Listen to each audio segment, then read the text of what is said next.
Hello views, welcome to DJMS Tamil channel. Ponni சீரியலுக்கான upcoming எபிசோடில் பிரீத்தியை பார்த்த சக்தி என்ன பண்ணுறாங்க, மெதுவாக அந்த விஷயத்த வந்து சொல்கிறாங்க. இந்த வீட்டில் நீ இருந்து கிளம்புறது தான் நல்லது பிரீத்தி, உனக்கும் உன்னோட வாழ்க்கைக்கும்.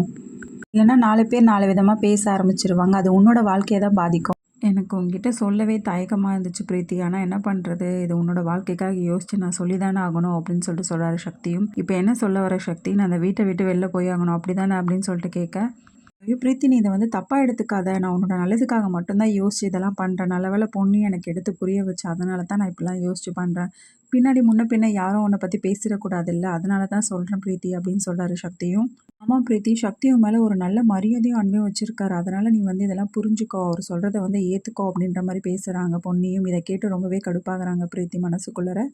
என்னடி எல்லாம் பிளான் பண்ணி என்னை இந்த வீட்டை விட்டு அனுப்பணுன்றதுக்காக இப்போ வந்து சக்தியை விட்டே வந்து பேச வைக்கிறியா? ஆனால் இந்த கூடிய சீக்கிரம் அந்த வீட்டை விட்டு போவான்னு மட்டும் நீ நினைக்காதடி அப்படின்னு சொல்லிட்டு உள்ளுக்குள்ளே வந்து பேசிக்கிறாங்க பிரீத்தி. சக்தியை பார்த்து பிரீத்தி என்ன சொல்கிறாங்க, சரி சக்தி நான் வந்து பார்க்குறேன் அப்படின்னு சொல்லிட்டு சொல்கிறாங்க. இல்லை பிரீத்தி, நீ கண்டிப்பாக இது யோசிச்சு நீ முடிவு பண்ணு, நான் இல்லைன்னு சொல்லலை, உன்னோட நல்லதுக்காக மட்டும்தான் நான் யோசிக்கிறேன், இதெல்லாம் நீ தப்பாக புரிஞ்சுக்காத அப்படின்னு சொல்கிறாரு சக்தியும். சொல்லிட்டு அங்கேருந்து கிளம்ப உடனே வந்து மனசு கஷ்டத்தோடு இருக்காரு சக்தி. என்னாச்சு சக்தி, ஏன் ஒரு மாதிரியாக இருக்கீங்க அப்படின்னு சொல்லிட்டு பொண்ணி கேட்க, இல்லை பிரீத்தியோட அம்மா அப்பா இது வரைக்கும் எங்கே இருக்காங்கன்னே நம்மளால் கண்டுபிடிக்க முடியல. அதுக்கப்புறம் பிரீத்தி வந்து அம்மா மூலியமாக தான் இங்கே கூட்டிகிட்டு வந்தோம். அதுக்கப்புறம் பிரீத்தி நல்லா தான் இருக்கா. இருந்தாலும் இந்த சமயத்தில் வீட்டை விட்டு அனுப்பணுன்றது ரொம்பவே கஷ்டமான விஷயமா இருக்குது.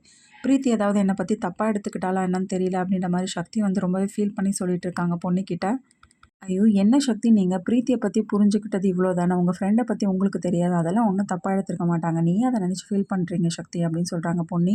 அப்புறமா இந்த விஷயத்தை பற்றி என்ன பண்ணுறாங்க, அவங்க அம்மா அப்பா கிட்ட வந்து ஃபோன் பண்ணி பேசுகிறாங்க. இது மாதிரிலாம் நடந்துச்சுமா, இந்த பொண்ணு வந்து இது மாதிரி வேலையெல்லாம் பண்ணிட்டாமா அப்படின்ற மாதிரி. என்னடி சொல்கிற, பொண்ணியை இந்த வேலையை பண்ணால் என்னால் நம்பவே முடியல, அவள் ஏன்டி இதை மாதிரி ஆகிட்டா, என்னடி நினச்சிட்டு இருக்கா அவள் மனசில், அவளெல்லாம் சும்மா விடாத அப்படின்ற மாதிரி பேசிகிட்டு இருக்காங்க. எனக்கும் அதாம்மா ஒன்றுமே புரியல, வர வர இவளோட டார்ச்சர் தாங்கவே முடியல. இப்போ கடைசி அந்த வீட்டை விட்டு அனுப்பணும் அப்படின்றதுக்காக சக்தியை விட்டு என்கிட்ட வந்து பேச வச்சுருக்காமா, அவளை என்னம்மா பண்ணுறது அப்படின்ற மாதிரி புலம்பிட்டு இருக்காங்க. சக்தி பார்த்துக்கிட்டு சும்மாவாம்மா இருந்தார் அப்படின்னு சொல்லிட்டு கேட்க, வீட்டுக்கு ஒரு 2 பேர் வந்தாங்கம்மா, இந்த பேச்சு ஆரம்பித்தாங்க. அதன் மூலியமா என்ன பண்ணுறாங்க, இப்போ என்ன பண்ணுறான்னு தெரில, சக்தி கிட்ட என்ன பேசினாலும் என்னால் புரிஞ்சிக்க முடியல. சக்தி திடீர்னு வந்து என்னை வீட்டை விட்டு கிளம்பு, அப்போ தான் உன்னோட வாழ்க்கை நல்லாயிருக்கும் அப்படின்றாருமா அப்படின்றாங்க.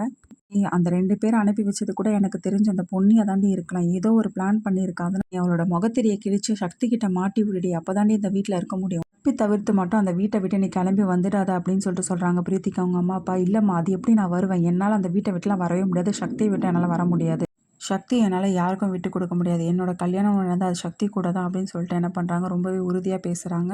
அதுக்கப்புறமா சக்தி பொண்ணு விஷயத்தில் ஜோசியர் சொன்ன எல்லா பரிகாரங்களும் பண்ணுறதுக்காக கோயிலுக்கு கிளம்பி போகிறாங்க. அதில் வந்து பிரீத்தி நிறைய தடங்களை ஏற்படுத்த உண்டு பண்ணுறாங்க. எப்படியே தடுத்து பார்க்குறாங்க. சக்தி அந்த பூஜைக்கு போகாத வரை அதே மாரி சக்தி நல்லபடியாக அந்த பூஜைக்கு போட்டு பரிகாரங்களையும் வந்து செஞ்சு முடிக்கிறாங்க. அதுக்கப்புறம் அவங்க கல்யாணம் வந்து சந்தோஷமாக கொண்டாடுறாங்க. இதெல்லாம் பார்த்துட்டு இருந்த பிரீத்தியால் எரிச்சல் தாங்கவே முடியல. என்ன இது இப்படி நடந்து போச்சு அப்படின்னு சொல்லிட்டு ரொம்பவே வேதனை அடைகிறாங்க.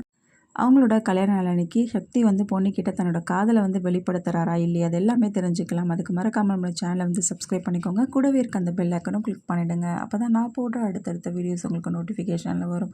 ஓகே வியூஸ், தேங்க்ஸ் ஃபார் வாட்சிங் திஸ் வீடியோ.